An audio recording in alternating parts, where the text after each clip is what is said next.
தேவனுடைய உறுதியான அஸ்திவாரம்.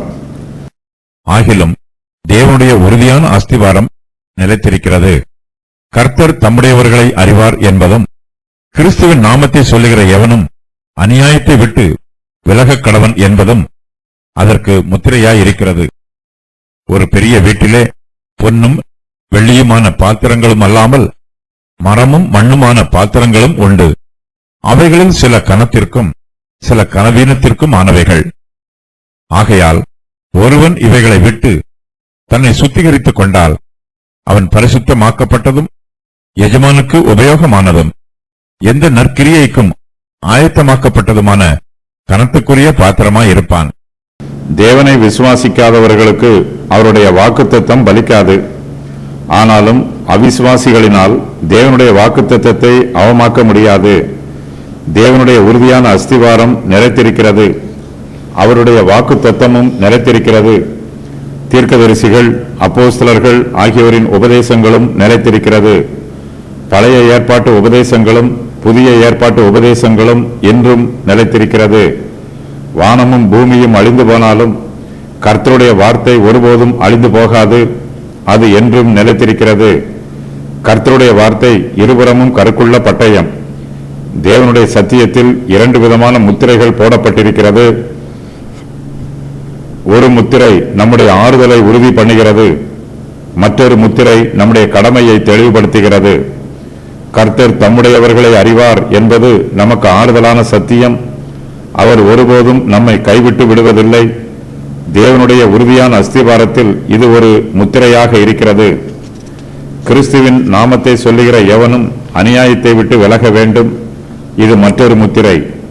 நாம் அநியாயத்தை விட்டு விலகவில்லை என்றால் கர்த்தர் நம்மை விட்டு விலகி விடுவார். நாம் அநியாயத்தில் நிலைத்திருக்கும் போது கர்த்தர் நம்மை தமக்கு சொந்தமாக்கிக் கொள்ள மாட்டார். தேவனுடைய உறுதியான அஸ்திவாரம் நிலைத்திருக்கிறது என்பதற்கு இவ்விரண்டு சத்தியங்களும் முத்திரையாய் இருக்கிறது. ஒரு சிலர் தங்கள் விசுவாசத்தை விட்டு விலகி போய் விடுகிறார்கள். வேறு சிலரோ தங்கள் விசுவாசத்தை காத்துக்கொள்கிறார்கள். கர்த்தருடைய ஊழியக்காரர்களில் சிலர் மரமும் மண்ணுமான பாத்திரங்களைப் போல இருக்கிறார்கள். இந்த பாத்திரங்கள் கனவீனத்திற்குரியவை. ஆனாலும் எல்லா பாத்திரங்களும் கனவீனமானவை அல்ல. ஊழியக்காரர்களில் சிலர் தவறு செய்யும் போது விசுவாசிகளாகிய நமக்கு சோர்வு உண்டாகலாம். நாம் விழுந்து போன ஊழியக்காரர்களையே பார்த்து கொண்டிருக்க கூடாது. சில சமயங்களில் நமக்கு சோர்வு வந்தாலும் கர்த்தருக்காக உண்மையாய் ஊழியம் செய்கிறவர்களை பார்த்து நாம் உற்சாகம் பெற வேண்டும். ஒரு வீட்டிலே மரமும் மண்ணுமான பாத்திரங்கள் இருப்பது போல அங்கு பொன்னும் வெள்ளியுமான பாத்திரங்களும் இருக்கும். இவை கனத்திற்கு உரியவைகள். வீட்டு எஜமானுடைய உபயோகத்திற்காக கனமான இந்த பாத்திரங்கள் பரிசுத்தமாக்கப்பட்டிருக்கும். கர்த்தருடைய பிள்ளைகளாகிய நாம் அநியாயத்தை விட்டு விலகி நம்மை சுத்திகரித்துக் கொள்ள வேண்டும். கர்த்தர் தாமே நம்மை பரிசுத்தப்படுத்துவதற்கு நம்மை ஒப்புக் கொடுக்க வேண்டும். அப்போதுதான் நாம் நம் எஜமானுக்கு உபயோகமான பாத்திரமாக இருப்போம். பரிசுத்தமாக்கப்பட்ட நாம் எந்த நற்கிரியைக்கும் ஆயத்தமாக்கப்பட்டிருப்போம். கனத்திற்குரிய பாத்திரமாய் இருப்போம். ஒவ்வொரு பாத்திரமும் எஜமானுக்கு உபயோகம் உள்ளதாய் இருக்க வேண்டும். கர்த்தருடைய சபையில் உள்ள ஒவ்வொரு விசுவாசியும் தேவனுக்கு பிரயோஜனம் உள்ளவர்களாக இருக்க வேண்டும். தம்முடைய ஊழியத்தை செய்வதற்கு தேவன் நம்மை அங்கீகரிக்க வேண்டும். நம்முடைய அழைப்புக்கு நாம் பாத்திரவான்களாக நடந்து கொள்ள வேண்டும். அப்போதுதான் நம்மால் கர்த்தருக்கு உபயோகமான பாத்திரமாக ஊழியம் செய்ய முடியும். ஒரு சிலர் கலவீனத்திற்குரிய பாத்திரங்களாக இருந்தாலும் அவர்களை பார்த்து நாம் சோர்ந்து போய்விடக்கூடாது. கர்த்தருடைய சித்தத்திற்கு நம்மை ஒப்புக் கொடுத்து அவருடைய ஊழியத்தை உண்மையாய் செய்யும் போது அவர் நம்மை கனத்திற்குரிய பாத்திரமாக மாற்றுவார். தேவனுடைய சத்தியம் உறுதியான அஸ்திவாரத்தை போன்றது.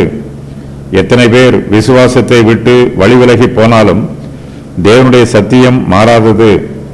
தேவனுடைய உறுதியான அஸ்திவாரத்தின் மீது ஜனங்கள் தங்களுடைய ஆவிக்குரிய ஜீவியத்தை கட்டி எழுப்ப வேண்டும்.